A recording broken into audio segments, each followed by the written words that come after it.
Dieu. Tome kikokanga tokokite Je t'élève au-dessus de libosana nos yoe Je t'élève au-dessus de nos challenges. Je t'élève au-dessus de cette conférence. Seigneur, laisse à ce que ta présence nous ouvre les écluses des cieux. Nous avons besoin de voir ta main. Nous avons besoin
Toi que nous appelons Elohim, toi que nous appelons Eloheka, toi que nous appelons El Chicken, toi que nous appelons El Chibor, toi que nous appelons Ata El Roy, toi que nous appelons le roi des rois, le Dieu tout-puissant, le créateur incréé, le Dieu tout-suffisant, celui qui dit un mot et le mot s'accomplit. Le Dieu que j'appelle Jéhovah Shammah, je suis en train de proclamer ta présence en ces lieux. Je déclare que tu es ici. Je déclare que tu es ici. Que ta présence soit visible, opérationnelle, palpable et manifeste dans la vie de celui qui est présent en ces lieux. Rakata, Orabasha, Ekereta, Ebarakata, Rukemela, Kretekela, Iraketa, Brocheta, Rekasha, Iraketa, Lokeleta, Erababa, Shantaneka, Orakata, Sikerekota, Lebrakata, Sokeleka, Erabasha, Drukemeta, Lemanata, Sekereka, Tokelebros. J'adore ta présence en ces lieux. Merci Jésus. Que la gloire te soit rendue. Parce que le Saint-Esprit n'est pas en promenade de santé sur la terre. Le Saint-Esprit, il est venu pour justifier la mort salvatrice. Nous croyons en sa présence en ces lieux. Et nous croyons en sa toute divinité. Béni sois-tu, ô Dieu. Gloire à toi, Jésus. Sois élevé, sois glorifié, sois magnifié. Seigneur, nous te célébrons. Nous te sommes infiniment reconnaissants. Toi qui nous as donné ce rendez-vous. Ce rendez-vous n'est pas humain. Ce rendez-vous est divin. C'est pourquoi nous avons tout laissé pour être dans ta présence. Nous prions, Éternel, que ta grâce et ta faveur soient avec nous. Au nom de Jésus. en guise de reconnaissance, nous n'avons rien à te donner. Nous t'acclamons, nous lançons des cris de joie. Chata kerebos, orakata. Merci parce que tu as acclamé ton voisin. Asante kwa maana Je voudrais maintenant ulishangilia que tu jirani acclames le yako. roi des rois. Shangilia mfalme wa wafalme. Aba shete kerebos, eraba te kereba, shete kerebos. Merci Jésus. Pendant que la chorale est encore là, Wakati kwaya ikiwa hapa, pouvons nous mettre tout en saluant. Chacun salue son voisin. tunaweza ikala na kila Dis-lui mtu asalimie bienvenue dans la jirani présence de Dieu. yake. Mwambie karibu ndani ya uwepo wa Mungu. Et la deuxième chose, Kitu ya dis pili, à ton voisin, mwambie jirani on ne donne pas la cadette avant l'aîné. awampanake mzaliwa wa mwisho mbele ya mzaliwa wa kwanza. Impossible. On ne Haiwezekani. donne pas la cadette avant l'aîné. Awampanake mzaliwa wa mwisho mbele ya mzaliwa wa Alors nous kwanza. bénissons le Seigneur. Tunambariki Mungu. Nous sommes là depuis le dimanche. Tuko hapa tangu siku ya Mungu. Nous avons introduit le dimanche. Tulifanya kiingilio Nous siku ya rendons grâce Mungu. à Dieu. Tunamshukuru Mungu. Et hier, nous avons commencé avec une autre servante, Jana tulianza na ingine la sœur Linda. na ni mjakazi wa Mungu Je Linda. bénis le Seigneur Nambariki Mungu parce qu'elle est le fruit de la maturité. kwa maana ni tunda ya Elle est le fruit de la iliyokoma. croissance. Ni tunda ya Hier, elle kukoma. nous a enseigné.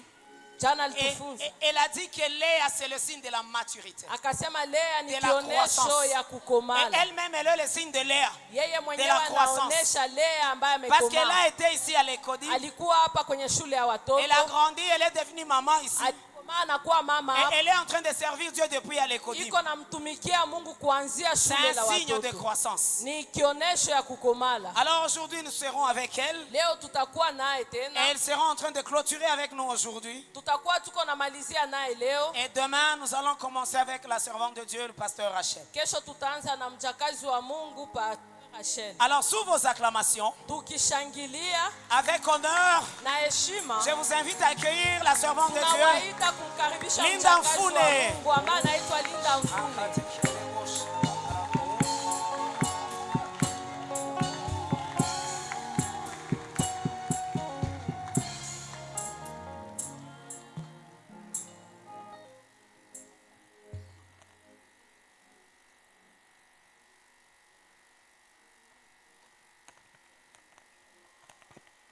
Tunasimama ndani ya uwepo wa Mungu.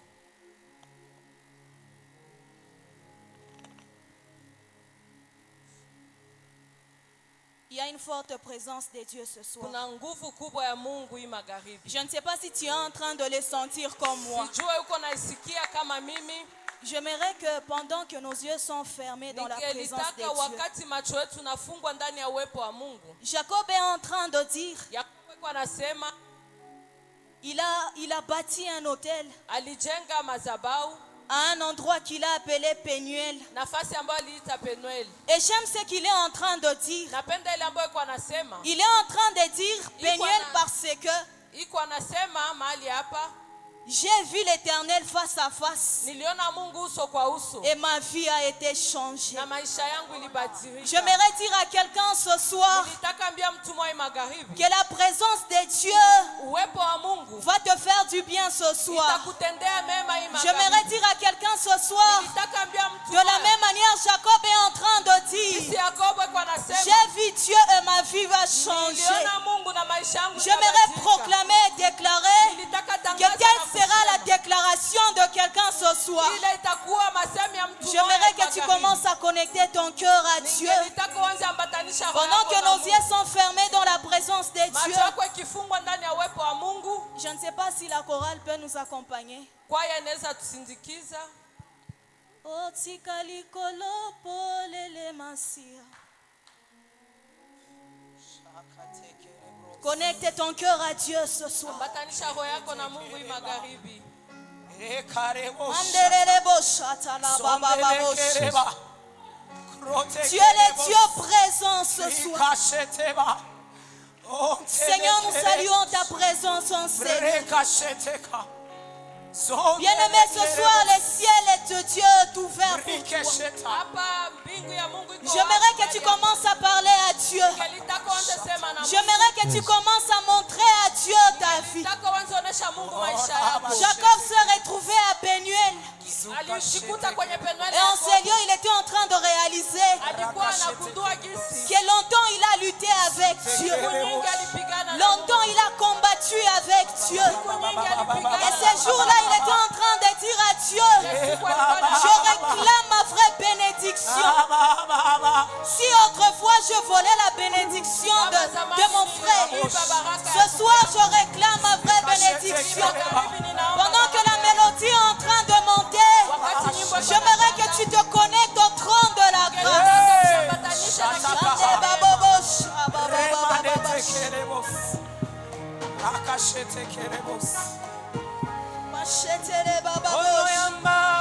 Jésus, tu es présent ce soir.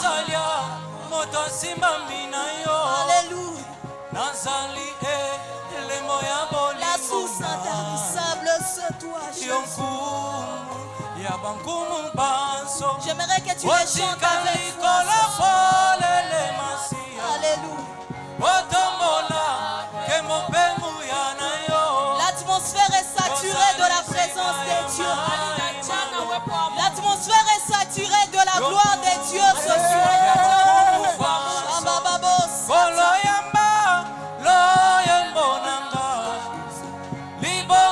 Tu peux le chanter avec moi.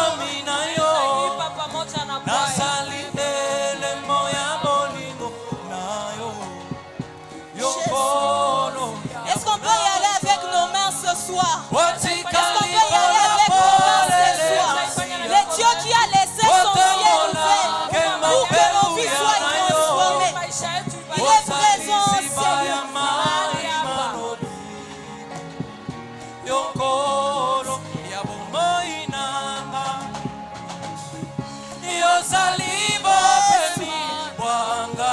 Seigneur, où irions-nous si ce n'est pas à toi?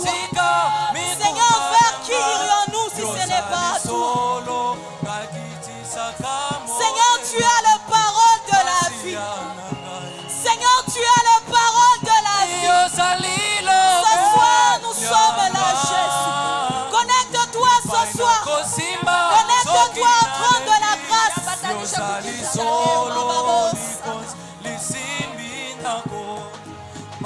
Pendant que tu acclames, Dieu intervient dans ta vie. Pendant que tu le chantes en clamant, le Seigneur se met à agir dans ta vie.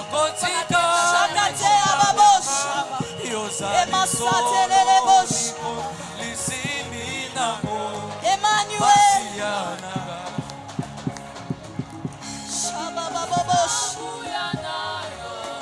Jésus. Jésus.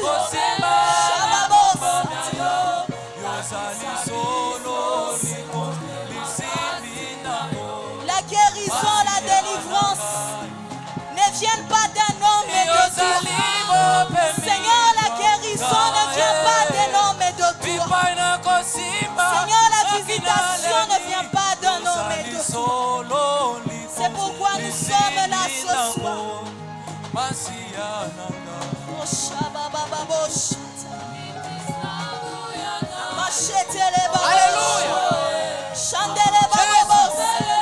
Si tu sais parler en langue, tu peux parler en langue. Si tu sais parler en langue, tu peux monter dans la prière. Connecte ton cœur à Dieu. Dans cette atmosphère, la vie en change. Dans cette atmosphère, les destinées ont changé.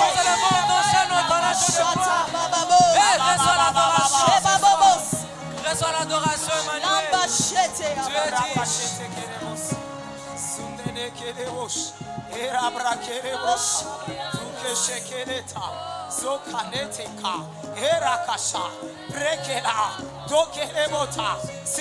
Ou dans la présence de Dieu. Ou dans la présence de Dieu. Dans leur détresse, dans leur souffrance, tu leur envoyas ta parole. Et ta parole guérit. Dans leur manquement, dans leur faiblesse, Seigneur, tu leur envoyas ta parole. Ce soir, nous sommes à Jésus. Seigneur, que ta présence opère. Chez Bababos. Sukaretekelebus. Shababa. Telekelebus. Reçois l'adoration, Dieu. Une grande Merci, Mizuc. Asante kwaya. J'aimerais que nous puissions avoir nos Bibles en main. Ningelitaka tukamate Biblia zetu mikononi. Toujours debout dans la présence de Dieu. Tubaki tunashimama ndani ya uwepo wa Ceux Mungu. qui le peuvent. Nous sommes en train de lire notre verset, notre texte de base. Tuko nasoma shairi yetu ya msingi. La Bible déclare ce qui suit. Biblia inasema ifuatayo. Le Genèse, le verset 29. Le chapitre 29, le verset 26. Mwanzo 29:26. Et Laban dit, Na Labani akasema, ce n'est point la coutume en ce lieu haiko zoezi ama tabia mahali hapa de donner la cadette avant l'aîné. kumpana mzaliwa wa mwisho mbele ya mzaliwa wa kwanza. Mais ce soir, j'aimerais que nous puissions ajouter Hii magharibi ningelipenda tuongeze Jean le chapitre 12, Yohana 12 le verset 23 à 26. 23 mpaka 26. La Bible déclare ce qui suit. Biblia inasema ifuatayo. Jésus leur répondit, Yesu akawajibu, l'heure est venue où le Fils de l'homme doit être glorifié. wakati inafika ambamo mwana wa mtu atatukuzwa. En vérité, je vous le dis. Kwa kweli nawaambia, Si le grain de bleu qui est tombé en terre ne meurt, kama mbegu ya ngano ambayo inaanguka kwenye udongo haikufe, il reste seul. inabaki yenyewe. Mais s'il meurt, Lakini kikufa, il porte beaucoup de fruits. inazaa matunda mengi. Celui qui aime sa vie la perdra. Ule ambaye anapenda maisha yake Et celui qui ataipoteza, hait sa vie dans ce monde na ule ambaye anachukia maisha yake katika dunia hii la conservera pour la vie éternelle. ataichunga ajili ya uzima wa milele. Nous lisons de même 2 Corinthiens, Hivi tunasoma ndani ya Wakorinto wa kwanza le chapitre 4, sura 4, le chapitre 4, sura 4 le verset 11. mstari wa 11. La Bible déclare, Biblia inasema, car nous qui vivons, kwa maana sisi ambao tunaishi nous sommes sans cesse livrés à la mort à cause de Jésus, tunaitwa kukufa bila mwisho ajili ya Kristo, afin que la vie de Christ Jésus ili maisha ya Kristo Yesu soit aussi manifestée dans notre chair mortelle. ionekane pia katika mwili yetu. Ainsi la mort agit en nous Hivi kifo inatenda ndani et yetu la vie agit de même en nous. na uzima pia inatenda ndani yetu. J'aimerais que tu dises à la personne qui est à côté de toi, Nilitaka umwambie jirani yako, ainsi la mort agit en nous hivi kifo inatenda ndani yetu, et la vie de même agit en nous. uzima pia inatenda ndani Nous yetu. sommes en train de reprendre nos places en acclamant le Seigneur. Tuko tunaikala fasi zetu Nous tukimshangilia sommes en Bwana. train de faire monter des cris de joie en Tuko l'honneur de tunapandisha Jésus. kelele za shangwe Nous sommes en ajili ya train de Kristo. faire monter des acclamations en Tuko l'honneur de tunapandisha Jésus. shangwe ajili ya Kristo.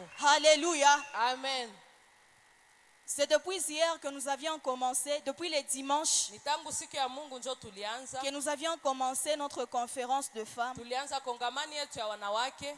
Et hier, j'ai introduit mon intervention Jana nilifanya kiingilio ya mahubiri yangu. que je suis en train de chuter ce soir par la grâce de Dieu. Na leo niko namalizia hii magharibi kwa neema ya Mungu.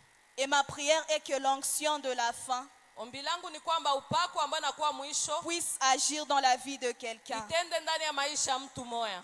Et c'est depuis les dimanches que nous sommes en train de développer, nous sommes en train de parler autour d'un thème Tangu siku ya Mungu tuko naongelea kichwa ya neno ambayo qui est intitulé inaitwa « On ne donne pas la cadette avant le nez ». hawampanake mzaliwa wa mwisho mbele ya mzaliwa wa Et ce kwanza. soir, par la grâce de Dieu, Kwa neema ya Mungu hii magharibi, le Seigneur m'a mis à cœur un sous-thème Bwana alitia ndani ya roho yangu kichwa ndogo auquel nous allons partager, ambao tutachangia. que j'ai intitulé Inaitwa tayari « Il est impératif inawezekana que le grain passe par la mort ». mbegu ikufe ipitie kufa.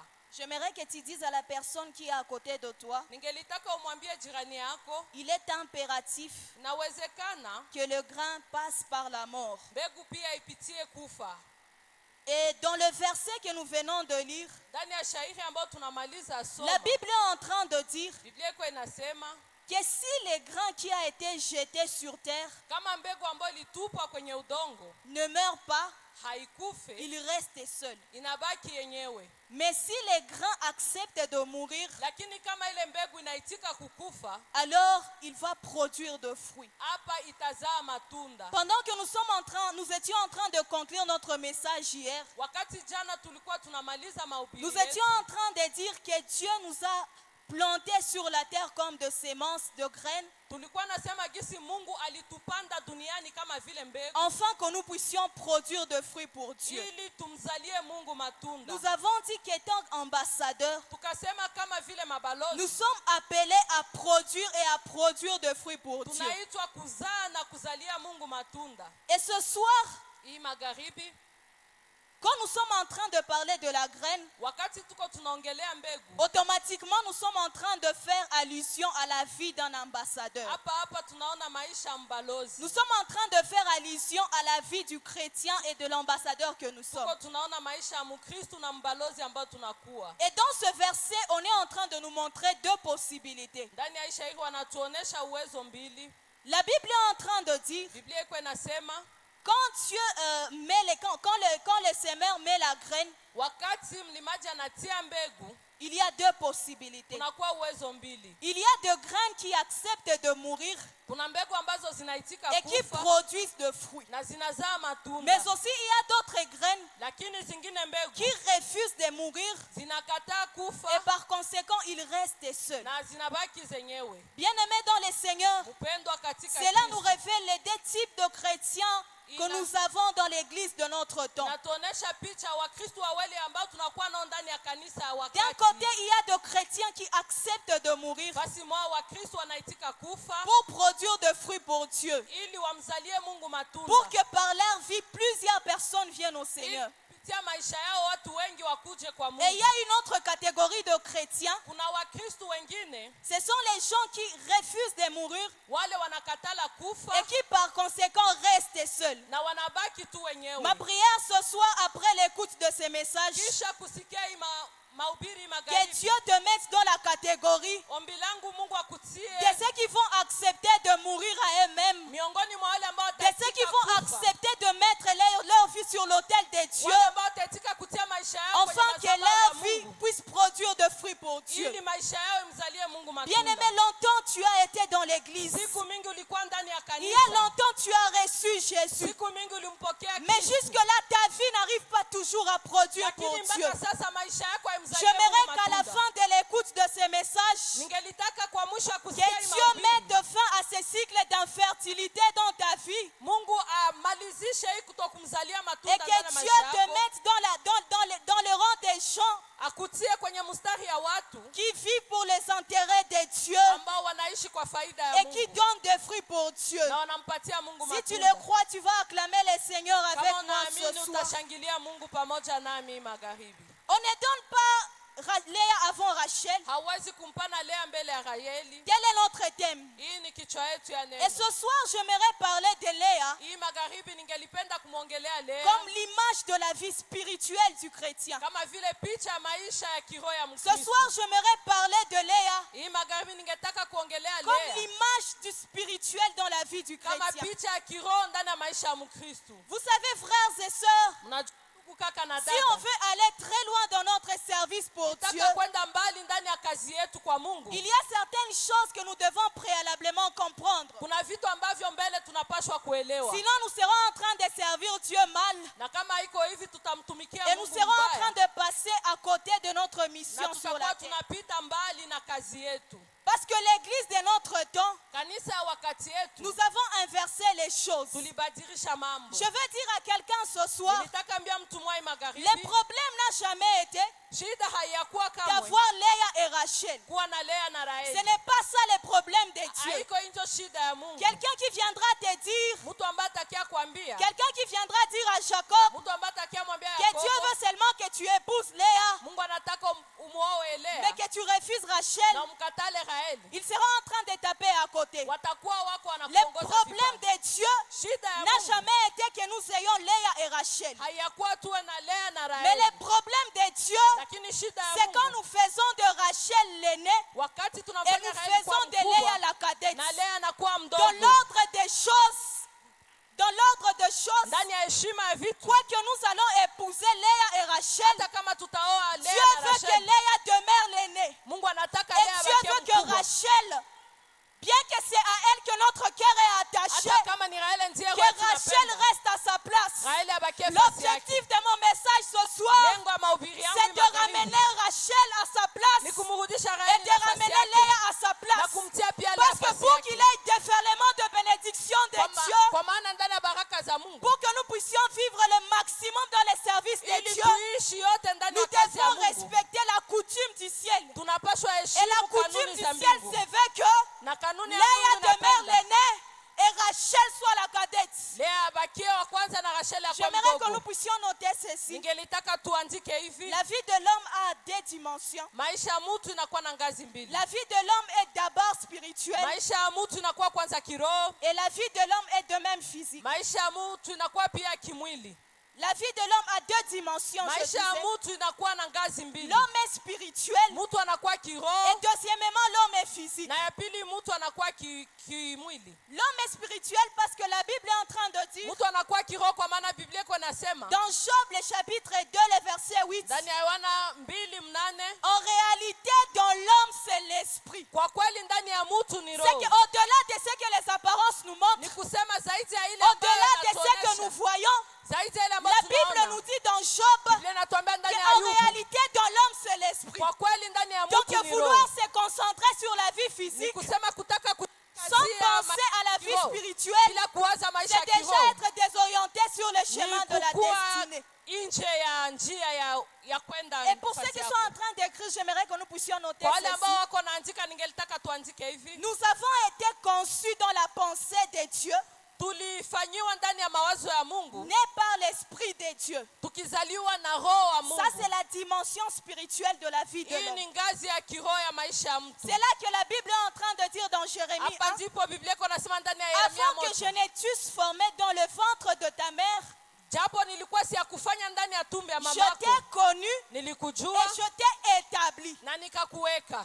Qu'est-ce que Dieu fait? Mungu anafanya nini? Dieu s'est dit pour que cet homme entre sur la terre Mungu anasema ili mtu et afikie qu'il commence kutulia à accomplir la mission que na par aanze laquelle je lui ai kufanya créé. kazi ambayo nilimuitia. Dieu crée à l'homme un moyen d'entrer sur terre. Mungu anaumba ndani ya mtu C'est njia ya là que kuingilia Dieu duniani. permet la rencontre d'un homme et d'une Ni femme. hapa ndipo Mungu anaruhusu Et mwanamke Dieu na mwanamke décide que tu sois kukutanana, conçu dans une na Mungu matrice. anaruhusu kubeba mimba. Beaucoup de personnes, Watu wengi quand tu te limites à penser wakati wanaishia que les kuwaza jours que tu as été conçu dans la matrice de sa mère, siku ambayo uliingia ndani ya tumbo ya mama c'est yako, les jours que tu as été, c'est le jour que ta vie a ni commencé. ile siku ambayo maisha yako ilianza, C'est déjà une pensée erronée. pale unakuwa na mawazo ambayo J'aimerais dire à yamechanganyikiwa. quelqu'un ce soir, Nilitaka ambia mtu mmoja avant magharibi, d'être sur la terre, mbele ukwe duniani, avant que tu sois un être physique, mbele ukwe mtu tu ambaye as d'abord anaonekana, existé dans la pensée de Dieu. ulikuwa kwanza ndani ya Dieu mawazo t'a ya d'abord Mungu. conçu en lui Mungu alikuwaza et il kwanza a ndani préétabli yake un plan pour ta vie. na akafanya C'est mpango cha pourquoi maisha j'aimerais yako. dire à quelqu'un ce Nilitaka soir, ambia mtu mmoja si tu magharibi, vis, ce n'est pas le fruit d'un kama hasard. naishi haiko tu J'aimerais hivi te hivi. dire que si Dieu n'avait pas de projet pour ta vie, Kama anakuwa na mipango juu ya Dieu maisha aurait yako, permis que ta grossesse soit avortée. Mungu angeliruhusu hata Si mimba yako Dieu itoke. n'avait pas de plan pour ta vie, Kama Mungu hakukuwa na il mpango juu ya aurait maisha permis que yako, tu meurs pendant que ta mère t'a couché. angeruhusu ukufe Mais wakati niko parce na que Dieu kuzala. a permis que tes pieds touchent la Lakini terre, kisi Mungu aliruhusu c'est miguu que yako Dieu a iguse un plan dunia. merveilleux dans Ni ta kusema vie. Mungu anakuwa na Et ce mpango soir, mzuri juu ya j'aimerais maisha te yako. dire Hii magharibi que nilipenda le kuambia, projet que Dieu a pour ta vie, muradi ya Mungu ce ndani ya n'est maisha pas un yako projet de malheur haiko mpango ya et non hole, de bonheur. lakini ni ya C'est furaha. pourquoi ce soir, Ndio maana magharibi j'aimerais que d'emblée, nilitaka kukwambia nous puissions comprendre ces fondements avant d'aller plus loin. tuelewe hii msingi mbele tuendelee mbali. Et quand nous sommes venus sur la terre, Wakati tulikia duniani, Parce que Dieu est tellement sage. Kwa maana Mungu anakuwa na hekima Il mingi. savait que nous avons besoin de l'équipement et de la Alijua kama provision tunakuwa na haja ya gala na vitu vya pour kutusaidia pouvoir matérialiser les plans de Dieu pour notre ili vie. tutimize mpango wa Mungu ndani ya Et maisha c'est yetu. là que Dieu a commencé à nous donner Rachel. Hapa ndipo Mungu akaanza C'est là kutupatia que Dieu a Raheli. commencé à nous donner le mariage. Hapa Mungu C'est akatupatia là que ndoa. Dieu a commencé à nous donner le Hapa travail. Mungu akatupa C'est là que kazi. Dieu nous a placés dans une famille. Hapa Mungu akatutia ndani Bien-aimé, ya jamaa. j'aimerais te dire, Nilitaka cette kuambia génération, nous sommes comme Jacob. kizazi ya leo Nous tuko sommes kama en vile train de Yakobo. penser marcher avec Dieu. Tuko tunawaza kwa Pourtant, nous sommes Mungu. déjà démissionnaires. Ijapokuwa Nous sommes hatuko en train fasi de yetu. combattre Dieu. Ijapokuwa tuko na Pourquoi? mpiga Parce que Mungu. les choses que Dieu nous a données, Vitu ambavyo nous Mungu sommes en train alitupatia. d'en faire des armes pour blesser Tuko Dieu. naifanya kuwa Nous vitu sommes vya en train d'en kumpiganisha faire des Mungu. armes contre Dieu. Tunafanya silaha za Ce soir, je kumpiganisha suis venu Mungu. dire à quelqu'un, Ni magharibi les nilikiambia choses mtu. que Dieu t'a données, Vitu ambavyo ce Mungu ne sont alikupa. pas des excuses pour ne pas Haiko servir vitu Dieu. vya kukuzuia Les usimtumikie choses que Mungu. Dieu t'a données, Vitu ambavyo ce Mungu ne sont pas alikupa. des justifications pour ne pas servir Dieu. Haviko vya kukuzuia Le Seigneur usimtumikie t'a donné Mungu. les moyens pour la mission. Mungu alikupatia vitu vya kukusaidia Ce kufanya soir, kazi. le Seigneur aimerait Hii magharibi Mungu que Léa angelipenda rentre à sa place Lea arudie et fasi que yake Rachel reste à sa na place. Raheli pia abakie fasi yake. Et Dieu, Na Mungu il a créé certaines personnes femmes, akaumba watu wamoja wanawake, il a créé certaines personnes hommes. watu wengine wanaume, Et étant que femme, na kama vile wanawake Dieu a permis peut-être que tu sois dans une famille, Mungu aliruhusu inawezekana ukuwe ndani ya que jamaa, tu aies un mari, que tu aies des enfants. uwe na mume na ukuwe na watoto.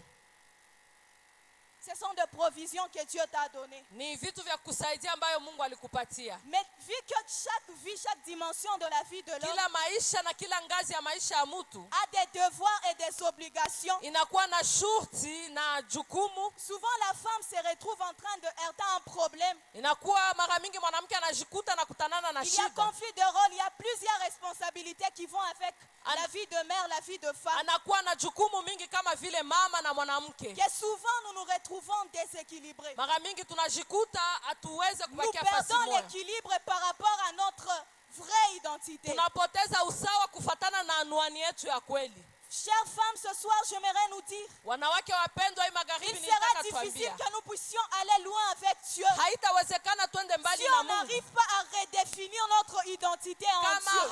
fikie kujua anwani yetu ya J'aimerais kweli dire na à une Mungu. femme ce soir, Nilitaka ambia tu mwanamke n'as mwai pas été magharibi, créé seulement pour te marier et porter le nom d'un homme. haukuumbiwa uolewe tu dire na à ukuwe une na femme jina ya ce jamaa soir, mume wako. Tu n'es pas seulement créé Haukuumbiwa tu mwanamke pour faire des enfants. juu Dieu yale. t'a créé Mungu pour que alikuumba par toi, il puisse accomplir les plans divins qu'il ili a pour ta vie. kukupitia atimize mpango wake ya mbinguni. Vous savez, très souvent, les femmes, Mara mingi wanawake nous avons des justifications. tunakuwa na vizuizo. Je dois prendre soin de mon foyer. Napashwa shughulikia Je nyumba dois yangu, prendre soin de mes enfants. napashwa shughulikia watoto Est-ce que je wangu. peux nous révéler un secret ce soir? Ninataka tufungulia siri mwai magharibi. Est-ce que quelqu'un est prêt à m'écouter? Je, mtu mwana kwa tayari La kunisikia? Bible est en train de dire dans le livre de Matthieu, Biblia inasema ndani ya kitabu cha Mathayo le chapitre 1, le verset 20.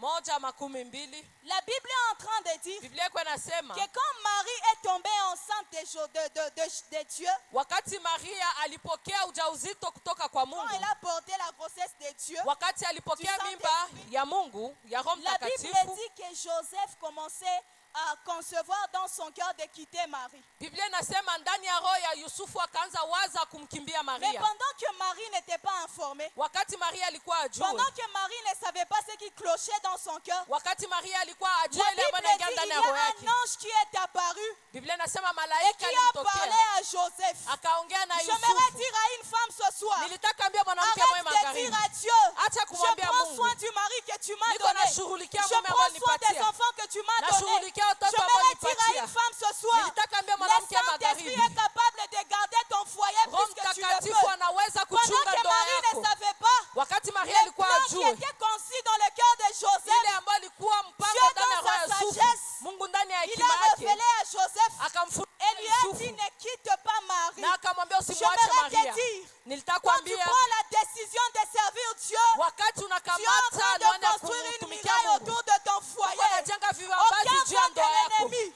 Hakuna aucun adui, fléau de l'ennemi hakuna hata ne nguvu ya viendra adui renverser ton foyer. ambaye anaweza Parce que kuharibisha quand ndoa tu te yako, décides de servir Dieu, kwa maana wewe uliamua Dieu se kumtumikia décide de Mungu. protéger ce qui est à Mungu toi. naye anaamua kuchunga iliyo yako. Souvent nous disons, j'éduque les enfants, Mara mingi tunasemaka je ne niko sers pas na Dieu parce que je suis en fundisha train watoto. d'éduquer les enfants. Situmikie Mungu juu niko Ce nafundisha soir, watoto. j'aimerais choquer une femme. Nilitaka kwanza Je mwanamke m'aurais moja. dit, Nilitaka sema bien que tu dis que tu es en train d'éduquer les hata enfants, kama unasema uko nafundisha il watoto, y a certains enfants que tu n'arrives pas à maîtriser. kuko watoto wengine ambao Tu as wanakushinda. donné l'éducation que tu peux, Ulifundisha gisi mais il y a des ungeliweza, enfants qui ont échappé à ton éducation. lakini watoto wengine J'aimerais haukuwaweza. dire à quelqu'un ce soir, Nilitaka ambia mtu je mmoja connais une magharibi, vertu élevée plus que la morale. ningelitaka kuwa na Je connais une vertu élevée plus que l'éducation. ninajua hekima ya juu kushinda Elle kufundisha.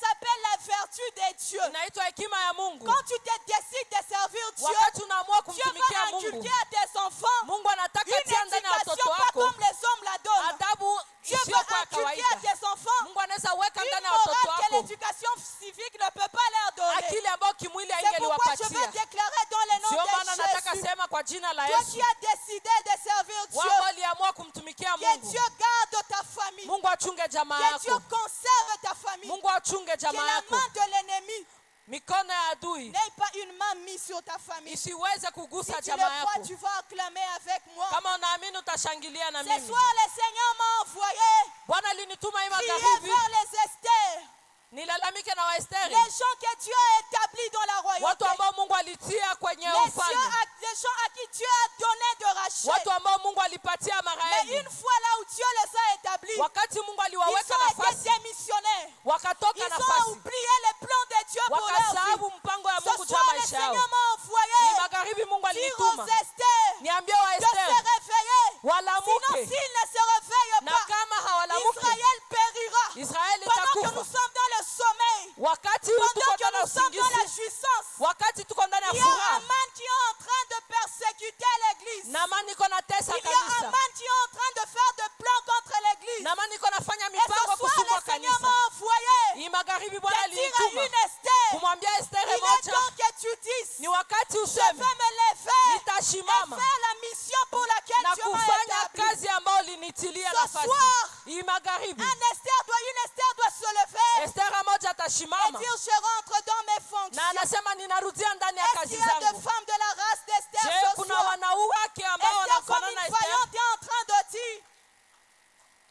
Esther est en train de dire. Esther iko anasema Elle savait que la loi interdisait ce qu'elle voulait faire. alijua kama sheria ilikataza ile ambayo Là, alitaka nous sommes fanya. dans Esther 4 et 14. Hapa tuko ndani ya Mais Esther elle est en train de 4:14. dire, Iko anasema j'entrerai malgré la loi. ndaingia En ingawaje d'autres termes, sheria. elle est en train de dire, Iko anasema peu importe les risques que ça encourt, ingawaje peu importe ile les itaniletea, retombées qui vont venir, ingawaje je shida veux ambazo d'abord me nitapata, lever et nitasimama accomplir la raison pour laquelle na kufanya Dieu ile m'a ambayo établi ce soir. Mungu aliniweka À une nafasi. Esther Esther qui prend moja la décision de se lever ce ambaye soir. anaamua Que kusimama hii Dieu te magharibi. donne la force. Mungu amupe Que Dieu nguvu. te donne la force Mungu akupatie de te nguvu lever et d'y aller. ya kusimama na Malgré que kwenda. la loi interdit, Hata kama malgré sheria que les nakatala, hommes ont placé de nawezekana limites, watu walitia l'Éternel mipaka. te donne la force Mungu akupatie pour que nguvu tu entres et tu accomplisses ta destinée. ili ufanye Est-ce kazi qu'une ambayo Esther Mungu peut acclamer alikuitia. le Seigneur Je, ce Esther soir? anaweza shangilia.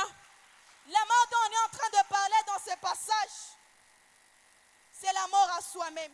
Kifo ambacho tuko naongelea ndani ya hii shairi ni kukufa ya mwenyewe, Mourir par rapport à nous-mêmes. kufa kufatana na wewe. Bien-aimés, les services d'ambassadeur Kazi ya mbalozi, ou la fonction d'ambassadeur kazi ya mbalozi appartient aux gens qui sont morts à eux-mêmes. ni ya watu ambao wamekufa wenyewe. Si tu es encore vivant, Kama ungali tu ne unaishi, vas pas réussir l'ambassadeurat. utaweza kazi ya mabalozi. L'ambassadeurat, c'est le domaine Kazi ya des mabalozi gens ni qui ont kiwango décidé de s'oublier. ya watu ambao C'est le waliamua domaine des kuteseka. gens qui ont décidé de mettre leurs intérêts à côté Ni ngazi ya watu ambao waliitika kutia pour vitu que yao les pembeni intérêts de Dieu ajili ya faida za soient Mungu mis au devant. zikuwe mbele. Alléluia. Amen. Et la Bible est en train de dire, Biblia iko inasema pendant que nous sommes en train de lire ces versets, wakati tuko tunasoma hii Jésus shairi, est en train de parler de sa mort. Yesu iko nasema juu ya kifo yake. Mais j'aime beaucoup la manière dont il est en train de parler de la Napenda mort. gisi iko naisemea. Il est en train de dire, Iko nasema nous sommes dans Jean 12, le verset ndani 23. ya Yohana 12:23. Jésus est en train de dire, Yesu iko anasema l'heure est venue wakati afin nafika que tu glorifies ton nom. ili utukuze jina lako. Je ne sais pas si quelqu'un est en train de comprendre quelque Sijue kama chose. mtu mweko naelewa Donc kitu. quand Jésus est en train de parler de sa mort, Wakati Yesu iko il est naongelea en kifo train de yake, faire allusion à la gloire de Dieu. iko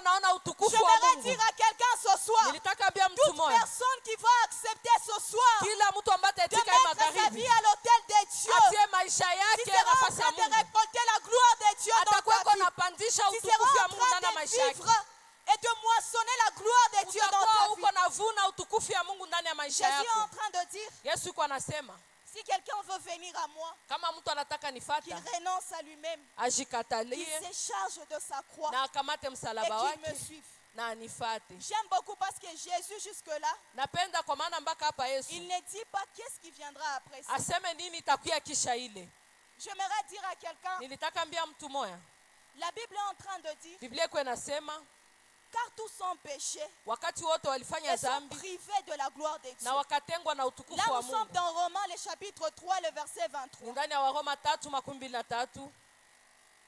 Car tous sont péchés Kwa maana wote walifanya et dhambi sont privés de la gloire na de Dieu. wakatengwa na utukufu wa Mungu. Et une chose est en train de me faire réfléchir. Kitu moja iko naniwazisha, Quand l'homme a péché, wakati mtu alifanya dhambi, c'est-à-dire l'homme a refusé de mourir à lui-même, ni kusema mtu anakatala kukufa yeye il a mwenyewe. voulu vivre par la chair. Alitaka kuishi na mwili Et tu, la conséquence, matokeo il a perdu la gloire de Dieu. akapoteza utukufu wa Mungu. C'est que si quand l'homme a péché, il a perdu la gloire Ni de Dieu, kusema kama mtu alifanya dhambi akapoteza utukufu wa Mungu, c'est que la chose la plus importante que Dieu a donnée à l'homme, ni kusema kitu ya muhimu ambayo Mungu quand alipatia il a mwanadamu créé l'homme, c'est la gloire de Dieu. wakati alimuumba mtu, ni utukufu wa C'est Mungu. pourquoi quand l'homme a péché, Ndio maana mtu la alipofanya première chose que dhambi, le péché a chassé, kitu ya kwanza ambayo c'est dhambi la gloire ilifukuza de Dieu dans la vie de ni l'homme. utukufu wa Mungu ndani ya maisha ya mtu. J'aimerais dire à quelqu'un, Nilitaka ambia mtu moya, la Bible est en train de dire ceci. Biblia iko inasema hivi Nous sommes dans Exode, le chapitre 3, le ndani ya verset Kutoka 18. 3:18. La Bible est en train de dire l'homme ne peut pas voir la gloire de Dieu et vivre. Biblia iko nasema mtu haezi ona utukufu wa Mungu na aishi. C'est ce que Dieu est en train de dire à Moïse quand il Ni s'est révélé à lui. ile ambayo Mungu iko namwambia Musa. Mais une chose, Kitu moya Dieu a décidé, Mungu yeye akaamua, comme il savait que l'homme ne peut pas voir sa gloire et vivre, alijua kama mtu haezi ona utukufu wake il na a aishi, décidé de manifester sa gloire akaamua kuonesha utukufu par la wake création que nous sommes. kupitia viumbe ambavyo tuko. C'est ainsi que Dieu Ni hivi ndivyo Mungu a décidé de faire de nous le reflet de sa gloire sur la aliamua terre. kufanya sisi tukue kionesho ya Et utukufu quand wake hapa l'homme a duniani. péché, Wakati mtu alifanya l'homme a dhambi, perdu la gloire de Dieu sur sa vie. mtu akapoteza utukufu ya Mungu kwa maisha yake. Et depuis que l'homme a péché, Tangu mtu alifanya dhambi, depuis qu'il a refusé de mourir à lui-même, tangu alikatala kukufa kufatana na yeye depuis qu'il a mwenyewe, refusé d'épouser Léa, tangu alikatala kumwoa Lea, l'homme a perdu la gloire de Dieu. mtu akapoteza utukufu La wa Bible Mungu. précise et dit l'homme a été privé de la gloire de Biblia Dieu. inahakikisha ikasema kama mtu akakosa Et utukufu wa depuis Mungu, lors, l'homme a commencé tangu hapa mtu akaanza à chercher sa gloire dans les choses humaines. tafuta utukufu kupitia vitu. C'est là que la Bible est en train de dire, Hapa ndipo Biblia iko la Bible est nasema, en train de nous relater iko que natuelezea l'homme a commencé à faire la tour de Babel. mtu akaanza kuzunguka Babeli Par sa propre intelligence, kwa akili yake, par sa propre sagesse, kwa hekima zake, il voulait accomplir une grande réalisation akataka kujenga kitu pour ya leur propre mzuri gloire. kwa utukufu yake. J'aimerais dire à quelqu'un ce soir, Nilitaka ambia mtu mwe quand tu magharibi, vas perdre la gloire de Dieu sur ta vie, wakati utapoteza tu utukufu vas wa te Mungu maisha retrouver en yako, train de chercher ta gloire. utajikuta uko natafuta Dans des utukufu choses yako mwenyewe éphémères. ndani ya vitu ya Quand kupita. tu refuses de mourir à toi-même, Ukikatala kufa mwenyewe, par conséquent, tu es privé de la gloire de Dieu. matokeo mabaya unakosa utukufu wa Et tu Mungu. vas te retrouver Kisha utajikuta en train de chercher ta gloire dans les choses unaanza éphémères. tafuta utukufu yako ndani ya Mais vitu vya parce que Dieu kupita. a vu Gisi Mungu que aliona, si cette initiative n'était pas divine, aliona gisi hii kazi haikuwa ya kimungu. Dieu a apporté la confusion sur Babel. Mungu akaleta mchanganyiko kwa Babeli. J'aimerais nous dire ce soir, Église, Nilitaka waambia kanisa hii tous les magharibi, domaines dans lesquels nous allons chercher la gloire kazi ambayo tunapashwa tafuta ndani et la gloire utukufu humaine,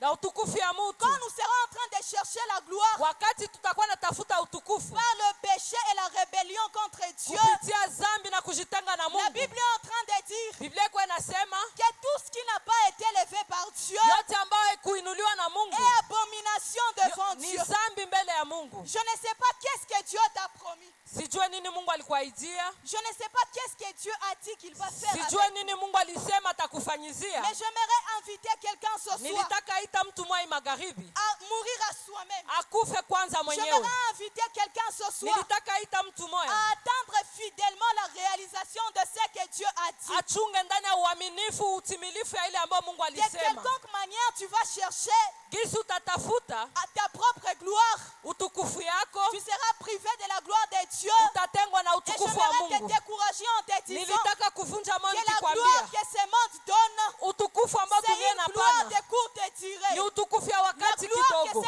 ce monde donne, utukufu gens, watu ngapi quand la promesse de Dieu a tardé dans wakati leur vie, ahadi ya Mungu inakawia ndani ya maisha yao, ils ont commencé à créer de faux exaucements. wanaanza jiumbia matimilifu ya bongo. Combien de sœurs Wadada ont ngapi hypothéqué leur destinée waliuzisha ujio yao juste parce qu'un homme t'a présenté un véhicule, kwa maana tu mtu mmoja alikuonesha gari, juste parce qu'un homme t'a présenté des choses éphémères. kwa maana mwanaume mmoja alikuonesha vitu vya Tu as kuharibika, accepté d'hypothéquer ta destinée ukaitika kupana ujio parce que yako tu as manqué de patience. wakati ulikosa utulivu. Cela nous ramène dans Exode, le peuple d'Israël. Inatuleta ndani ya Kutoka na taifa la La Bible est Israeli. en train de dire, Biblia iko quand inasema ils ont vu que Moïse a tardé, wakati waliona Musa ils nakawia, ont commencé à créer de faux d'or. wakaanza kufanya Ils vichwa ont vya commencé ng'ombe, à créer leur propre gloire. wakaanza jifanya utukufu yao Ils ont dit, wenyewe. quand Moïse a tardé, Musa nous alikawia, allons bricoler nous-mêmes les choses. tutajitengenezea Ce vitu soir, je suis wenyewe. venu te dire, Hii magharibi nilikia qu'importe kwambia, le temps que s'en prend, ingawaje wakati ambao qu'importe la takamata, tournure que les choses prennent, ingawaje il uzito est ambao bon vitu d'attendre vinakamata, patiemment le temps de Dieu. unapaswa chunga na Il est utulivu bon wakati ya Mungu. d'attendre fidèlement le temps de Ni Dieu. wakati ya kuchunga ndani ya uaminifu Parce wakati que ya la Mungu, gloire de Dieu peut traîner de se manifester dans ta vie. kwa maana wakati ya utukufu ya Mungu inaweza kawia kujionesha ndani ya maisha Mais yako, cela ne veut pas dire que la gloire de Dieu ne se manifestera lakini pas. haiko kusema kama utukufu ya Mungu Si tu es haitaonekana. avec moi, tu acclames le Seigneur. Kama uko pamoja nami shangilia Mais Bwana. la bonne nouvelle que je t'ai amenée ce Habari soir, nzuri ambayo nilikuletea hii c'est que la magharibi, Bible est en train de dire, Biblia iko inasema car tous sans péché sont privés de la gloire de kwa maana Dieu. watu walifanya dhambi na kukosa Quand utukufu Dieu wa a Mungu. vu que l'homme a failli, Wakati Mungu aliona kisi mtu Dieu a anashindwa, établi un pro-rédempteur pour l'homme. Mungu akafanya ingine mpango juu ya 2 mwanadamu. Corinthiens, le chapitre 3, le verset 18.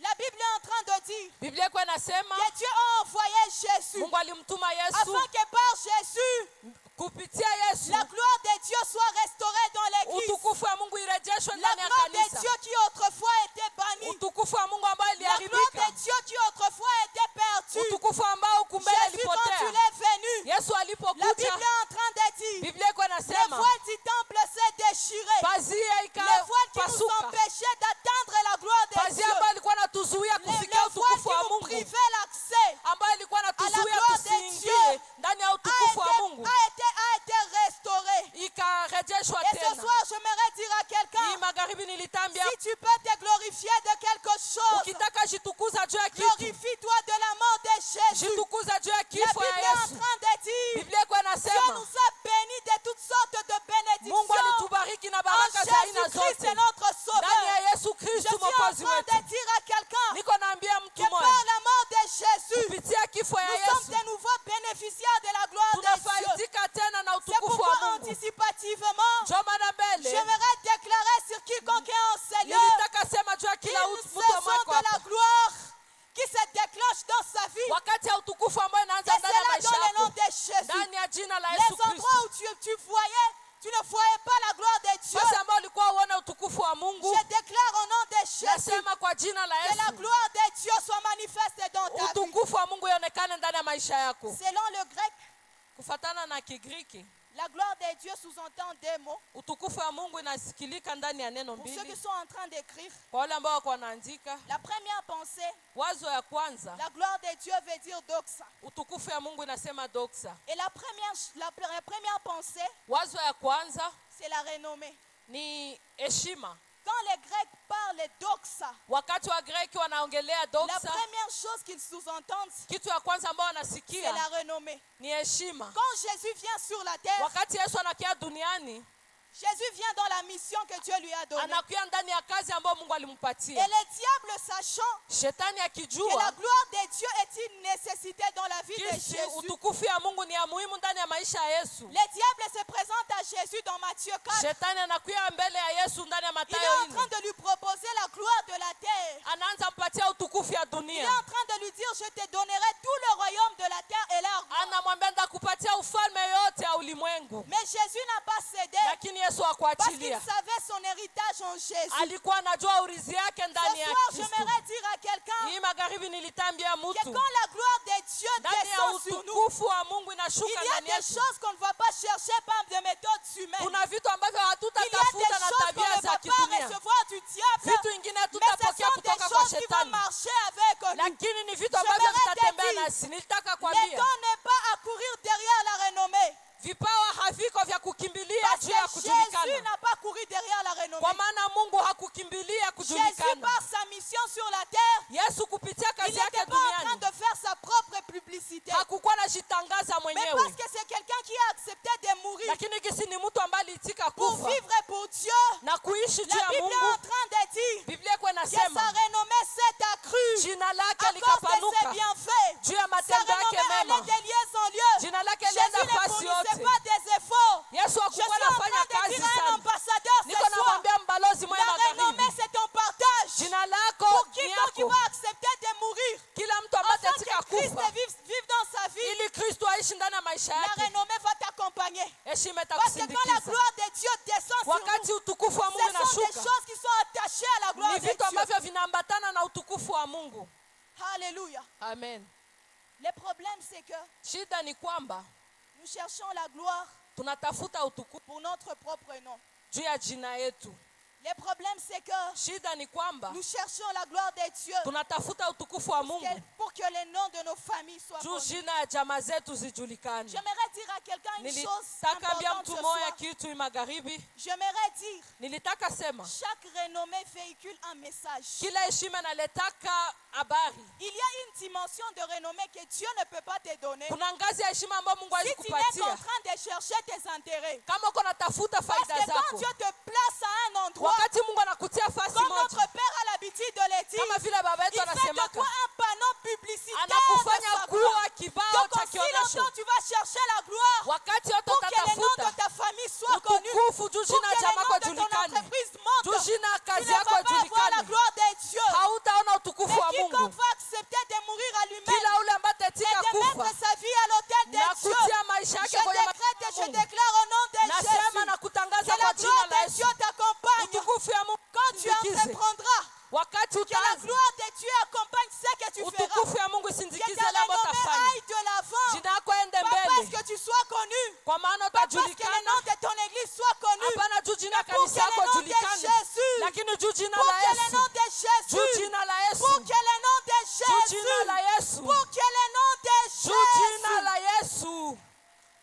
La deuxième pensée, Wazo ya pili, quand on parle de la gloire, wakati wanaongelea utukufu, les Grecs font allusion à l'honneur. wengine wanaona heshima. Nous sommes Wagiriki dans Daniel 11, le chapitre 39. ndani ya Danieli 11:39, Quand la gloire de Dieu vient sur nous, wakati utukufu ya Mungu la inatujia, gloire de Dieu apporte l'honneur. utukufu ya Mungu inaleta heshima. J'aimerais dire à quelqu'un, Nilitaka ambia mtu je moja, ne sais pas dans quelles conditions tu as grandi. sijue unakomala mu mazingira J'aimerais gani. dire à une Léa ce soir, Nilitaka ambia Lea je ne moja, sais pas quel genre d'humiliation sijue tu as kuzarauliwa, enduré dans ta vie. kuzarauliwa Mais gani tout ce ulipitia que ndani ya je maisha sais, yako yote Quand ambayo la gloire ninajua, de Dieu descend sur notre vie, wakati utukufu ya la Mungu gloire inashuka de ndani ya Dieu maisha apporte yetu, l'honneur. utukufu C'est ya Mungu pourquoi inaleta je m'en heshima. fais déclarer ce Ndio maana soir ningelitaka que la kusema gloire de Dieu t'honore utukufu au ya endroit où Mungu tu as été humilié. ikuheshimisha La pale Bible ambapo est en train de ulizarauliwa. dire, Biblia iko Dieu nasema honore ceux qui l'honorent. Mungu anaheshimu Je ne sais pas si wanaomheshimu. c'est dans ta famille. Sijua kama ni Je ndani ya ne sais jamaa pas si yako, c'est dans la société. sijua kama ni ndani ya Ce soir, je prie qu'à cause de la hii gloire de magharibi, mimi Dieu, naomba juu ya utukufu ya que Mungu, l'honneur s'attache à ta vie. heshima Je ikutanane suis na en maisha train de yako. mettre fin Niko naweka à ce mwisho cycle d'humiliation. kwa hii Cette kuzarauliwa, humiliation que la vie t'a hii imposée. kuzarauliwa ambayo maisha Cette humiliation ilikuitikisha, que les péchés t'a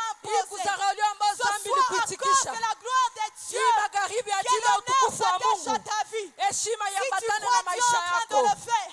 Kama Si tu nataka crois, cela est en train de se hii faire. iko Parce nafanyika, que la Bible kwa déclare maana Biblia que la inasema parole de Dieu est oui et amen. neno ya Mungu Pendant ni que je suis ndio en na train de amen. parler, Wakati le tuko Saint-Esprit tunasema, est déjà à Roho l'œuvre. Mtakatifu Est-ce iko qu'on peut nafanya demander kazi. des acclamations pour Dieu? Je, tunaweza mshangilia Mungu. La deuxième pensée, Wazo yingine, quand les Hébreux parlent de gloire, wakati wa Greki wanaongelea utukufu, les Hébreux font allusion à la kabod de Dieu. wakati wa Ebrania wanaongelea utukufu, wanaona Et quand on kabodi ya parle Mungu. de la kabod, Wakati wanasema kabodi, ce mot véhicule trois pensées. inakuwa na mawazo tatu. La première pensée, Wazo ya kwanza c'est un poids. ni kilo, La deuxième pensée, wazo ya c'est pili l'influence. ni, Et la troisième pensée, na wazo ya tatu c'est l'impact. ni kuvutia. J'aimerais dire à un ambassadeur, Nilitaka ambia tu mbalozi veux moja, avoir du poids unataka kupata dans tout kilo ce que tu fais pour Dieu. ndani ya yote ambayo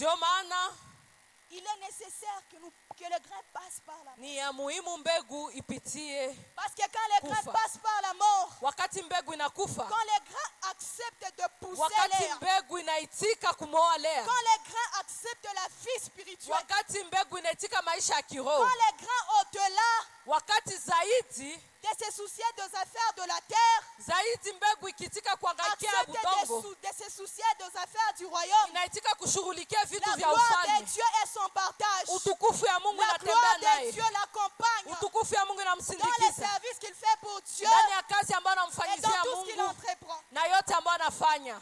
Et la gloire de Dieu, Utukufu wa Mungu, pendant que nous sommes en train de dire, wakati tuko tunasema, nous sommes en train de parler de la cabote, tuko tunaongelea kabodi de manière plus pratique, mu hali ya kutenda, nous pouvons dire que c'est quand tunaweza sema ni wakati Dieu Mungu vient confirmer son autorité anakiatimisha kuitikisha à ukubwa wake travers de manifestations et de réalisations. kupitia vionesho na utendaji. La Bible est en train de dire, Biblia iko inasema, c'est Paul qui est en train de ni dire, Paulo ndiye kwa mon anasema, ministère n'a pas consisté huduma yangu en haikuishi un discours persuasif de la sagesse, en un discours persuasif de la sagesse, en un discours persuasif de la sagesse. kwa mahubiri ya hekima. Mon ministère a consisté Huduma yangu en ilihusu démonstration, vionesho, en puissance. nguvu. J'aimerais dire à quelqu'un, Nilitaka ambia mtu la moja, gloire de Dieu, utukufu wa c'est quand Mungu les dieux ni surnaturels wakati Mungu asiyekuwa wa acceptent kawaida d'entrer dans la vie d'un homme naturel anaitika kuingia kwa afin mtu wa d'accomplir kawaida des choses ili atende que l'humain vitu ne peut pas accomplir. ambavyo mtu J'aimerais angetenda. te dire, toi qui as accepté, Nilitaka kuambia wao ambao toi qui vas uliitika, prendre la décision ce wao soir wataamua hii de magharibi mourir pour que Christ vive par toi. kukufa ile Tu es Kristo entré aitumike dans ndani une yako, nouvelle saison uko naingia où ndani ya les wakati surnaturels mpya vont être ton ambavyo partage. vitu vya kiroho vitatembea J'aimerais na wewe. décourager quelqu'un. Nilitaka vunja moyo Dieu mtu, ne va pas faire pour toi Mungu hata ce kufanyizia que toi-même tu peux faire pour toi. ile ambayo unaweza jifanyizia. Si tu es capable de te faire une tasse de thé, Kama unaweza kujifanyizia chai alors mtasi, Dieu n'est pas capable, Dieu ne va pas le faire pour toi. Mungu hata kukorogea chai. La gloire de Dieu Utukufu ya Mungu se manifeste dans le domaine inaonekana où mkiwango l'homme est incapable. ambao La mwanadamu gloire de hawezi. Dieu se manifeste Utukufu ya quand Mungu l'homme se sent limité, ni wakati mtu quand anakuwa na l'homme est face à mipaka, sa faiblesse. ni wakati mtu C'est anakuwa là ndani ya que la udhaifu gloire de wake. Dieu se déclenche. Pale ndipo utukufu wa C'est Mungu là que Dieu est en unaonekana. train de dire à Moïse, Ni pale Mungu iko namwambia moi-même je Musa, serai avec toi. mwenyewe nitakuwa na Moïse est wewe. en train de montrer à Dieu ce Musa iko faiblesse. namuonesha Mungu dhaifu Mais wake. j'aimerais dire à Moïse ce soir, Nilitaka ambia Musa moyo hii tu es en train magharibi, de dire à Dieu, uko namwambia je ne vais Mungu, pas te servir. sitaki Je ne sais maisha, pas parler. sitaki Je ne kutumikia, peux pas sitaki te sema, servir. sitaki Je n'ai pas kutumikia, le français. sijue kusema J'aimerais dire à Kifaransa. quelqu'un ce soir, Nilitaka ambia mtu moja, quand la gloire de Dieu descend sur toi, utukufu wa Mungu même quand tu inapokushukia, as un mauvais français, hata wakati tu unasema vas Kifaransa accomplir des mubaya, grandes choses. utafanya Parce vitu que quand la vikubwa. gloire de Dieu descend sur Wakati nous, utukufu wa Mungu c'est loin inakushukia, d'être des efforts humains. C'est aufanya le nguvu Dieu yako, surnaturel ni Mungu wa qui kiroho accepte d'entrer dans le cœur d'un anaitika homme, kuingia ndani ya mwili ya mtu, faible, afin d'accomplir de grandes mwili ya choses. udhaifu, ili atende vitu vikubwa. Quelqu'un va demander à Moïse, Mtu mwana amuuliza Musa, comment tu as fait namna gani ulifanya pour faire traverser Israël, ili wavukishe wana la wa mer rouge Israeli sans avoir de bateau? bila kuwa na Ce soir, je bato. vais dire à Moïse, Hii magharibi nilitaka tu ambia es Musa, devant la mer rouge. uko mbele ya Tu ziwa ne sais nyekundu, pas quelle direction prendre. haujua ukamate Ce njia soir, gani. j'aimerais te dire, Hii magharibi quand nilitaka la gloire kuambia, de Dieu descend, wakati quand utukufu ya la Mungu gloire de Dieu inashuka, descend, wakati ce utukufu qui wa Mungu était des inashuka, obstacles sur ile notre ambayo vie, ilikuwa c'est vizuizo ndani ya maisha change yako moyen pour nous inakuwa faire entrer njia dans notre ya destinée. kutuingiza ndani ya maisha yetu. Quand la gloire de Dieu Wakati descend, utukufu wa Mungu inashuka, l'intelligence humaine commence à être bouleversée. akili ya mtu C'est là que la inachanganyika. Bible est en train de Hapa dire, ndipo Biblia la iko foi nasema, est une folie pour ceux qui périssent. imani ni Il y a des bazimu kwa choses moja. que Dieu, Kuna vitu dans vya sa Mungu gloire, va décider de faire dans ta vie. ambavyo mwenyewe ndani ya Les hommes utukufu à wake côté alisema de toi ne atafanya vont ndani ya pas maisha yako. comprendre. Watu hawataelewa Quelqu'un va karibu yako. demander à Élie, Mtu mmoja akamuuliza comment nous Elia, faisons pour traverser les Jourdains unafanya namna gani sans kuvuka avoir un Yordani pont sur lequel bila marcher? kuwa na kilalo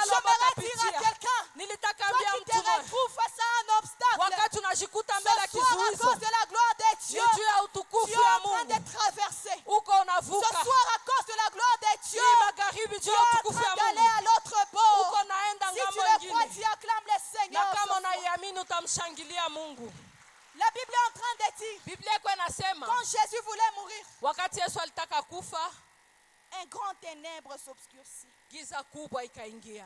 Un grand ténèbre s'est abattu sur elle. Giza kubwa ikaingia ulimwenguni. Assurément, l'intelligence humaine a été bouleversée. Kwa kweli akili ya mwanadamu ilichanganyikiwa.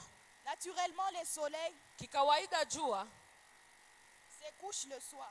inalala usiku. Mais ces jours-là, Ile siku tu as décidé de confondre la sagesse Mungu des hommes. akaamua kuchanganyikisha Ce akili za soir, je wanadamu. prie que Dieu confonde. Ninaomba hii magharibi Les Mungu gens qui sont en train achanganyikishe. de penser que Dieu va venir à gauche. Watu ambao wako na Ce wazia Mungu soir, atatokea j'aimerais qu'à kushoto. cause de la gloire de Dieu, Jia utukufu Dieu wa Mungu. apporte la confusion. Mungu alete La Bible est en train kuchanganyikiwa. de dire Iko qu'un anasema grand Daudi, ténèbre s'est levé. giza kubwa ikainuka. Et c'est là que Na ni hapo ndipo Jésus était en train d'accomplir la grande mission. Yesu alikuwa anatimiza kazi kubwa ya Mungu. Je sens parler à un cœur ce soir. Nasikia kuambia roho moya hii magharibi. Toi qui as accepté de mettre ta vie à l'autel. Wewe ambao uliitika kutia maisha yako kwenye madhabahu ya Toi qui es en Mungu. train de prendre la décision ce soir Wewe ambao uko naamua hii magharibi de servir Dieu. kumtumikia Mungu.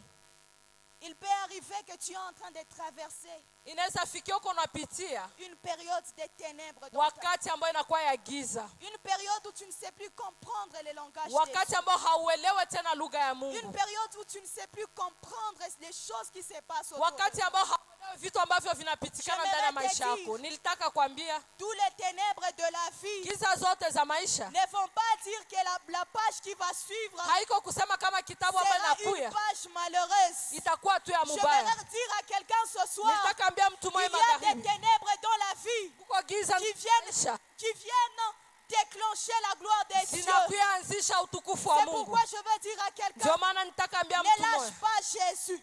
usiache Yesu. Je ne sais pas à quel cœur je suis en train de parler, Sijue roho gani niko mais je nasema veux nayo, insister. lakini Je veux ndakazia dire à quelqu'un, niko ces naambia mtu ténèbres ne te tuera hii pas. giza La haitakuua. Bible est en train de dire, Biblia iko les inasema ténèbres ne régneront pas toujours. giza haitadumu Parce que ceux milele. qui ont mis Jésus à la mort, Wale ambao walimuua Yesu le premier jour est passé, siku ya kwanza le ilipita, deuxième jour est passé. siku ya pili Ils ilipita, pensaient que c'était fini pour wakawaza Jésus. inaisha juu Le ya Yesu. troisième jour est Siku venu. ya tatu Mais la ikakuya. Bible dit, Biblia le inasema troisième jour, siku il y ya a tatu une bonne nouvelle qui est tombée. kukakuwa Et habari la nzuri Bible est ambayo en train ikakuwa. de dire, Biblia iko Christ inasema qu'ils ont enterré, Kristo Christ alimuzika, qu'ils ont crucifié, Kristo ambaye il a été alitunzika renouvelé dans la gloire. akafanyishwa Il upya a ndani ya été utukufu, ressuscité dans la gloire. akafufuka Ce ndani ya soir, je utukufu. déclare au nom de Hii Jésus magharibi ninasema kwa qu'une jina bonne la Yesu, nouvelle tombe par rapport à ta habari vie. nzuri ya Les hommes utukufu sont ndani ya en train maisha de yako. penser que c'est fini. Watu wako Les wanawaza hommes sont en inaisha, train de dire, watu wako wanasema.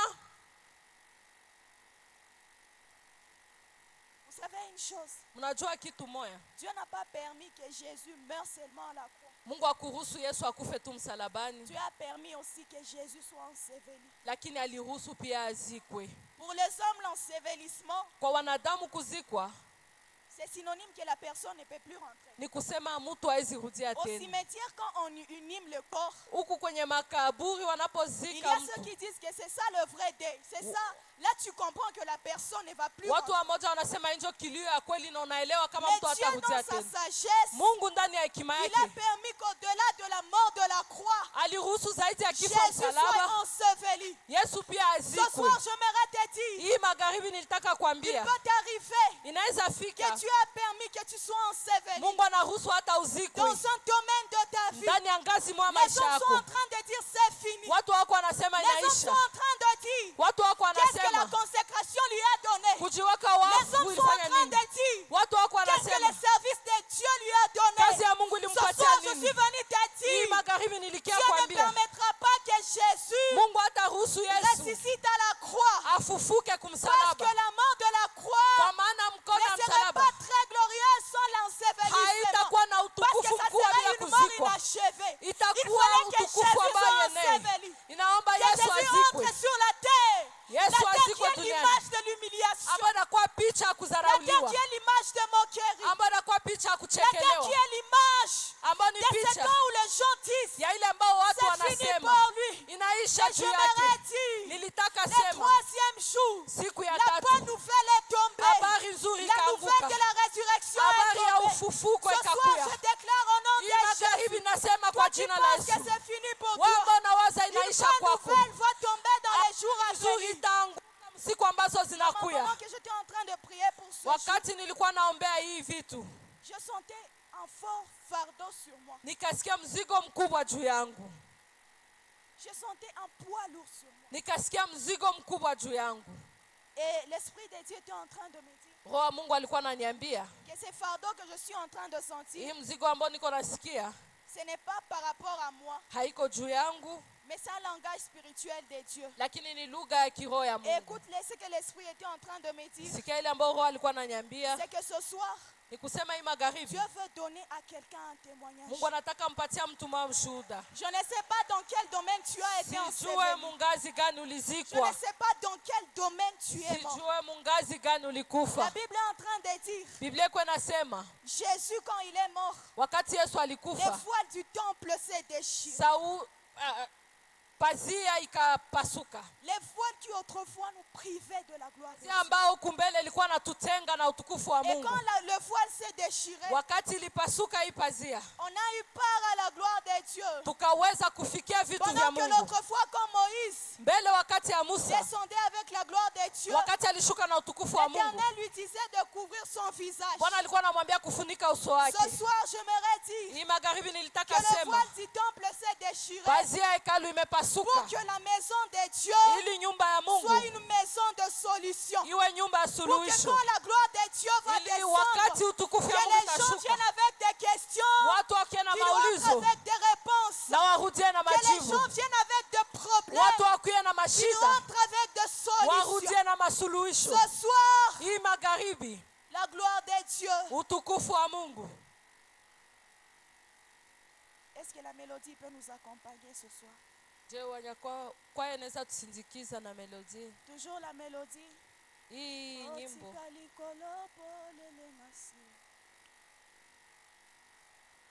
La gloire de Dieu est présente ce soir. Utukufu wa Mungu ni mahali hapa. Longtemps tu as cherché la gloire dans les choses de ces mondes. Siku mingi ulitafuta utukufu kupitia vitu ya dunia. Longtemps tu as cherché la gloire Siku mingi ulitafuta pour utukufu tes propres intérêts. juu ya faida zako. Ce soir, le Seigneur est en train de dire, Hii magharibi Bwana iko il est anasema nécessaire que le grand meure. ni ya muhimu mbegu Parce ikufe, que si le grand meurt, kwa maana mbegu ikikufa il va produire. itazaa. Il y a une capacité de reproduction Kuna uwezo ya kuzaa que la graine incarne, ambao mbegu mais qui inaweka, ne va se manifester ambao inaweza que si onekana le tu grain accepte de mourir. kama mbegu inaitika kufa. Si le grain reste vivant, Kama mbegu inabakia inaishi, il reste seul. inabaki yenyewe, Mais si le grain accepte de pousser, lakini mbegu ikiitika kufa, de monter dans la spiritualité, kupanda ndani ya kiroho, d'entrer dans la vie spirituelle, kuingia ndani ya maisha ya sera en kiroho, train de récolter la gloire. hapa de Dieu. itakuwa inavuna utukufu wa Mungu. Ce soir, j'aimerais que tu te lèves dans la Ningelipenda hii présence de magharibi Dieu. ushimame ndani ya utukufu wa Mungu. J'aimerais que tu sois en train de voir ta vie. Ningelitaka uone maisha yako. Je ne sais pas par quel prix tu as reçu tout ce que tu as. Sijue vitu ambavyo unakuwa navyo ulivipata Si tu njia as gani. des choses que tu as reçues par Kama, la voie du péché et de la rébellion contre Dieu. kama kuna vitu ambavyo ulipata kupitia njia ya dhambi na kujisirikia Mungu, Ma soeur, tu vas chercher maman après ici. ndugu yangu, dada, utamtafuta mama Elle kisha sera en train hapa de prier pour toi. atakuombea, Et après ça, la gloire de Dieu na va se kisha hapa manifester utukufu dans ya ta vie. Mungu itaonekana ndani ya Nous maisha sommes yako. debout dans la présence de Dieu. Tunasimama ndani ya uwepo wa Mungu. Dieu est présent ce soir. Mungu ni mahali hapa. Et s'il y a une prière que je suis en train de faire pour quelqu'un, Kama kuna ombi ambayo niko namfanyizia c'est que Mungu, cet endroit soit le péniel de ni ta vie. kusema hii mahali ikuwe pembeni ya L'endroit où tu maisha vas yako, enterrer la vie de Jacob. nafasi ambapo tazika L'endroit où tu maisha vas ya Yakobo, enterrer la vie de Jacob. nafasi ambapo Et tu vas tazika maisha ya commencer une Yakobo, nouvelle démarche na avec Dieu. utaanza mwendo mpya na L'endroit où Mungu, tu vas sortir Israël. nafasi ambayo utatoka hapa. Quand Jacob entrait à Pénuel, Wakati Yakobo alikuwa anaingia il Penueli, venait en marchant. alikuwa anatembea, Mais après la rencontre avec Dieu, lakini kisha kukutanana na Jacob Mungu, est rentré en boitant. Yakobo akarudia iko Ce anatembea soir, kama j'aimerais kilema. dire à quelqu'un, Hii magharibi il ni est tamu ya possible mtu. que ta démarche change. Inawezekana Il mwendo wako est possible ibadilike. que ta vie spirituelle Inawezekana maisha yako ya prenne une kiroho ascension ce soir. ikamate ngazi ya yulu hii magharibi. J'aimerais faire un appel ce soir. Nilitaka avant de fanya prier, wito maman. hii magharibi. Shabababos. Alléluia. Tu es là. Uko hapa, Tu as un problème qui a duré longtemps. uko na shida ambayo imekawia siku nyingi. Quand la gloire est descendue sur les montagnes, Wakati utukufu parmi les chaînes de Mamré, ilishuka kwenye là nous mlima, sommes en Genèse. hapa tunakuwa ndani ya kitabu cha Mwanzo. Abrahamu Fait la rencontre avec Dieu. anakutanana na Mungu. Et Abraham, sa femme était en situation de stérilité. Mke wake alikuwa tasa Abrahamu. Mais parce que quand la gloire de Dieu Kwa maana descend, ndani ya utukufu wa Mungu l'âge inaposhuka, ne peut plus faire obstacle. malaika La angelizuia, conjoncture ne peut plus faire obstacle. vitu avangemzuia. L'Éternel est en train de dire à Wa Abraham, milele kona à mwambia cette même Abrahamu, époque, je reviendrai. À cette même époque, je reviendrai. hapa hapa Et tu nitarudia auras un wakati fils. na utakuwa na Ce mtoto. soir, Dieu veut donner un témoignage Hii à quelqu'un. magharibi Mungu anataka mpatia Je mtu ne sais ushuhuda. pas quel diagnostic tu as par rapport à ta vie. Sijue ni nini walisema juu ya maisha Je ne yako. sais pas ce que le médecin a dit. Sijue waganga Je walisema ne sais nini. pas ce que les hommes ont dit. Sijue wanadamu Mais je walisema veux te nini. dire, Nilitaka tu Comme kwambia Abraham, kama vile je suis en Abrahamu, train de déclarer niko nasema qu'en l'année prochaine, mwaka ambao en nakuya, cette même époque, mwa hii tu vas wakati témoigner la fidélité de Dieu. utashuhudia uaminifu ya C'est Mungu. pourquoi si tu as une maladie qui résiste, Ndio maana kama kuna ugonjwa ambao avance nakawia, ce soir. jokea hii magharibi. Tu as une situation qui résiste, Uko na hali ambayo avance inadumu, ce soir. jokea hii La magharibi. gloire de Dieu Kifo ya Mungu, œuvre dans les domaines de l'impossibilité. utukufu ya Mungu Les inatumika hommes ont dit que ça ne peut pas se visivyowezekana. faire. Tu vas avancer Utashokea pendant que maman est en train de monter. wakati mama atakuwa Tu anapanda, vas recevoir ton miracle ce soir. utapokea muujiza wako. Bien-aimé, les choses spirituelles, Vitu vya ça kiroho se passe par la foi. vinapitikanaka ndani ya Quand imani. Dieu parlait à Abraham, Wakati Mungu aliongea il na y a Sarah Ibrahimu, qui a ri. Sarai Parce que akacheka. Sarah se disait, Sarai mon âge alijiambia, est un obstacle. alisema Mais je veux te dire, nitaka quand la kwambia, gloire de Dieu wakati descend, utukufu ya Mungu les bouches unashuka, des hommes se taisent. wanawake Quand la gloire de wananyamaza. Dieu descend, Wakati utukufu ya nous Mungu entrons unashuka, dans une atmosphère de possibilité. tunatumika katika ngazi ya vitu visivyowezekana. Chandele babosh. Jésus, si tu es là, ne résiste pas. Kama uko hapa Avance, usibakie, s'il te plaît. jokea tafadhali. Shababos. Shabababosh. Jésus, ne sois pas distrait dans la présence de Dieu ce soir. Usisubae ndani ya uwepo wa Ne Mungu sois pas magharibi. distrait dans la présence de Usisubae Dieu. ndani ya uwepo wa Mungu. Shabababos. Les hommes ont dit que ça ne peut pas se Wanadamu faire. walisema Il est temps yesifanyika. que Dieu parle aussi. Les hommes ont dit que ça ne peut pas se faire. Wanadamu Il walisema est temps que le yesifanyika. Saint-Esprit Ni wakati ya Roho œuvre dans Mtakatifu ta vie ingie pour ndani ya que kazi ya Jésus maisha soit yako glorifié. ili Kristo atukuzwe. Alléluia. Amen. Shandara bababosh.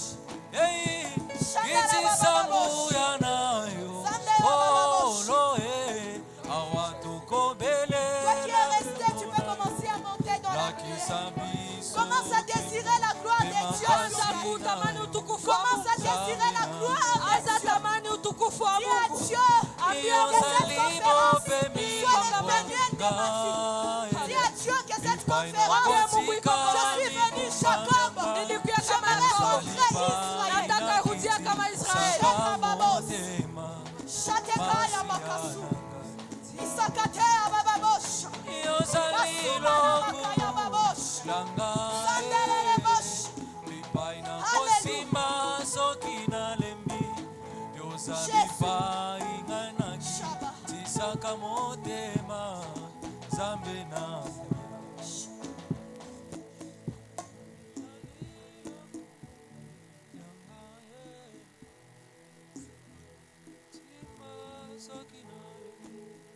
Yozali pai naki tisaka motema zambe na nguya kitisa nguya nayo koloe awatoko belela kombo na yo lakisa biso kembo pe makasi nayo zambe na nguya kiti sangu yanayo koloe awatuko belela kombo na yo lakisa biso nkembo mpe makasi na yo nzambe na nguya.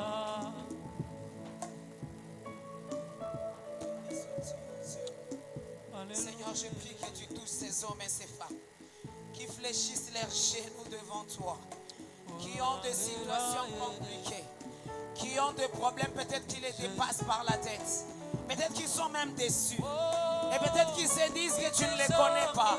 Mais ce soir, je prie que tu les touches et que tu les visites particulièrement. Visite chacun particulièrement.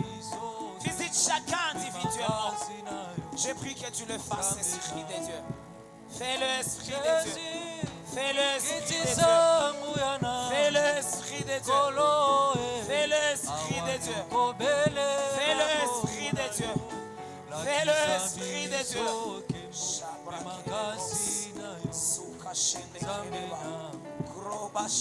Dobeleli kiti sangu ya na kolo awa tokobelela kombo na yo lakisa biso mpe makasi na yo nzambe Yesu kiti sangu le Dieu tout suffisant, kolo le Père qui se suffit lui-même. lakisa biso nkembo mpe makasi na yo nzambe na kiti sangu ya na kolo belela kombo na yo lakisa biso nkembo mpe makasi na yo nzambe na nguya kiti sangu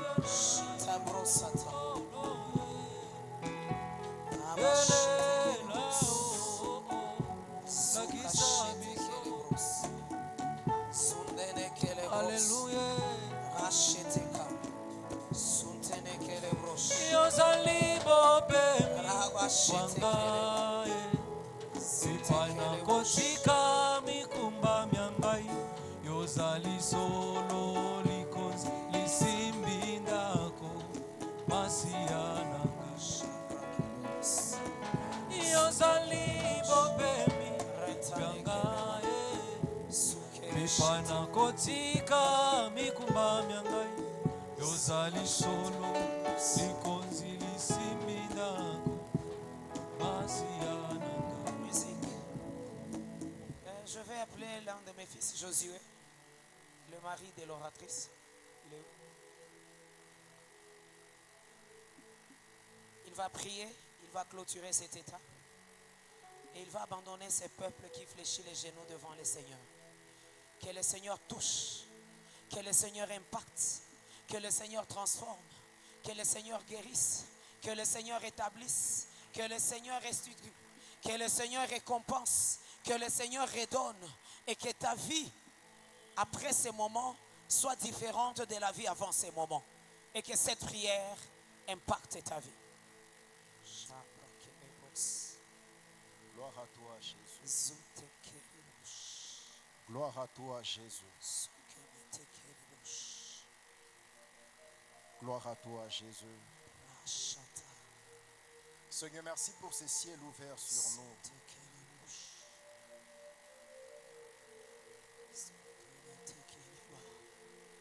Seigneur, nous te sommes infiniment reconnaissants.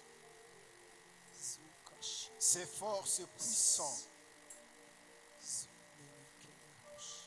Je prie au nom de Jésus-Christ de Nazareth pour ces frères et sœurs qui ont fait le premier pas vers toi.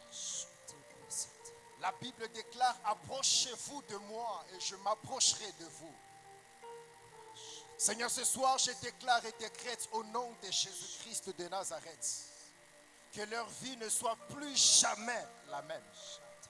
Je déclare et prophétise un nouveau départ dans leur vie au nom de Jésus-Christ de Nazareth.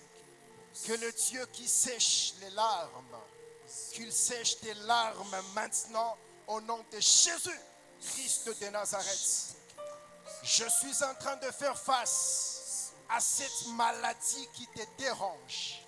J'envoie le trouble sur cette maladie qui trouble ta santé. Au nom de Jésus, Christ de Nazareth, sois guéri maintenant au nom de Jésus. Sois guéri maintenant au nom de Jésus. Je vais compter jusqu'à 3 et que la guérison de Dieu et que la restauration de Dieu soit ton partage. Je compte 1, je compte 2, je compte 3. Au nom de Jésus, sois libre de cette maladie. Sois libre de cette maladie. Sois libre de cette maladie. Je déclare et décrète, tu n'es plus malade, tu n'es plus souffrant. Tu es guéri au nom de Jésus, Christ de Nazareth. Que le Dieu qui change les situations, qu'il change ta situation au nom de Jésus. Amen. Il est le Dieu qui ne joue jamais. La Bible déclare, rien n'est impossible à Dieu. Je déclare et décrète au nom de Jésus que ta situation change au nom de Jésus. Quand Dieu ordonne, il donne. Je prie au nom de Jésus que Dieu te donne le désir de ton cœur. Que Dieu te donne le désir de ton cœur. Je prie au nom de Jésus-Christ que tous les domaines de ta vie soient impactés par la puissance de Dieu. Et c'est là au nom de Jésus, Christ de Nazareth. Les choses ne seront plus comme avant. Les choses ne seront plus comme avant. Je prophétise au nom de Jésus-Christ que le Dieu des cieux est en train de changer toutes choses. Que Dieu te bénisse. Tu es libre, tu es affranchi. Que Dieu te bénisse. Tu es restauré. Que la gloire de Dieu, les capotes de Dieu, le poids de Dieu, la renommée de Dieu soit ton partage au nom de Jésus-Christ. De la même manière que Dieu avait distingué le peuple d'Israël, je déclare et décrète que l'onction de distinction soit ton partage au nom de Jésus. Tu es guéri, tu es transformé. Que le Seigneur te bénisse au nom de Jésus. Au nom de Jésus, nous Amen. acclamons très fort le Seigneur. Tunashangilia sana.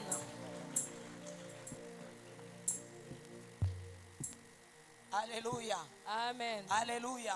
Amen. Dis à ton voisin, Mwambie jirani on ne yako donne pas la cadette avant l'aîné. ampanake mzaliwa wa mwisho mbele ya mzaliwa wa kwanza. Écoute-moi, écoute-moi. Sikiliza. Des fois, nous nous en prenons à Rebecca.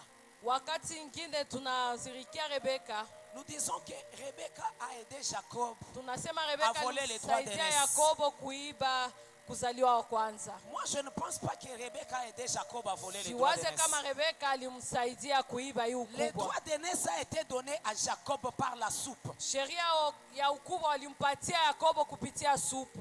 Esau lui-même a donné son droit d'aînesse à Jacob. Esau mwenyewe alimpatia ukubwa Yakobo. Qu'est-ce que Rebecca a fait? Rebeka alifanya nini? Rebecca a seulement imposé à Jacob les droits d'aînesse. Yeye alimuitikisha tu hii sheria ya ukubwa. Il a imposé les droits d'aînesse. Alimuitikisha sheria ya ukubwa. Maintenant, Jacob, Sasa Yakobo, tu as aimé les droits, tu as aimé être aîné. ulipenda kuwa mkubwa. Quand tu arrives chez Laban, Na wakati unafika kwa pourquoi tu Labani, veux épouser la cadette? kwa nini basi unataka Les kumwoa aînés mdogo? s'épousent entre eux.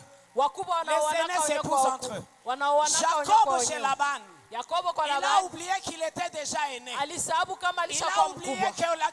qu'il avait donné la soupe. Alisahabu kama Il alipana a oublié supu. que sa mère l'avait imposé d'être Alisahabu aîné. kama mamake alimuitikisha Les kuwa aînés sont mkubwa. bénis avant les cadets. Wakubwa wanabarikiwa kama Jacob mbele ya a wadogo. oublié que Yakobo il a été alisahabu béni comme aîné. kama alibarikiwa Il kama arrive vile chez mkubwa. Laban. Anafika kwa Il veut, Labani, il veut épouser la cadette. anataka oa Dans la mtoto. coutume, ça ne se passe pas Ndani comme ya ça. mila haipitikane Les aînés hivi. se marient entre eux. Wakubwa Ils wanaoana se wenyewe marient kwa entre wenyewe, eux. wanaoana wenyewe Écoute, kwa wenyewe. Sikiliza, quand tu as l'aîné dans ta vie, wakati unakuwa na tu as ukubwa Christ ndani ya dans chama ta vie. unakuwa na Kristo quand ndani ya Christ maisha est yako. entré dans ta vie, Kristo anapoingia il ndani ya te maisha donne le yako, droit d'aînesse. Tu anakupatia deviens ukubwa. l'aîné. Wewe unakuwa C'est pourquoi mkubwa. toi, Ndio tu ne maana vas wewe plus épouser la cadette. hautaoa Toi, tu dois mdogo. épouser l'aîné. Wewe utamuoa Parce que mzaliwa wa c'est dans kwanza. l'aîné qu'il y a le sacerdoce et le Kwa salut. maana ni ndani ya mkubwa ndio kunakuwa hekalu na kazi.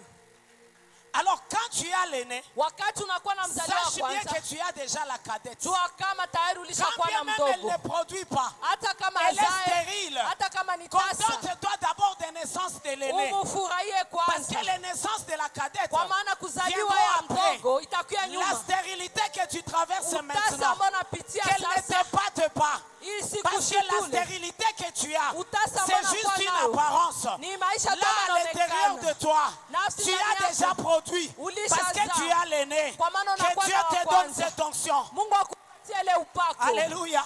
Amen. Alléluia. Amen. On ne donne pas la cadette avant les. Awampanake mzaliwa wa mwisho mbele ya mzaliwa wa kwanza. Jacob avait oublié qu'il était déjà aîné. Yakobo kasabu kama tayari alikuwa C'est ce mkubwa. que l'oratrice nous a enseigné. Ile ndio mhubiri Hier, elle alitufunza. nous a parlé de la croissance de la Jana maturité. alituongelea kukomala na kuwa mtu ambaye Les amekomala. aînés se marient entre eux parce qu'ils sont Watu matures. wakubwa wanaoanaka kwa maana tayari wote wamekomaa.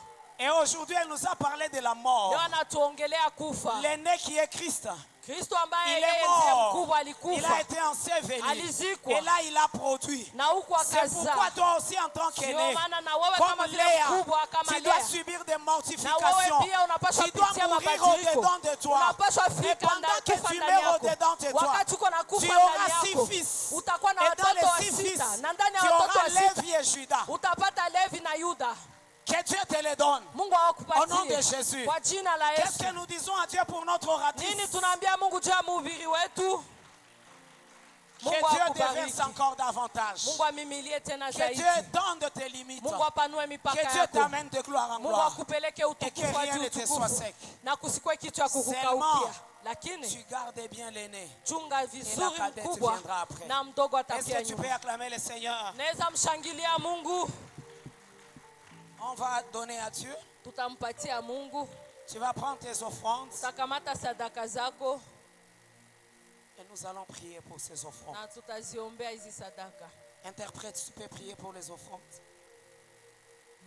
Éternel Dieu, nous te disons merci pour ce culte de Pâques que nous venons de signer.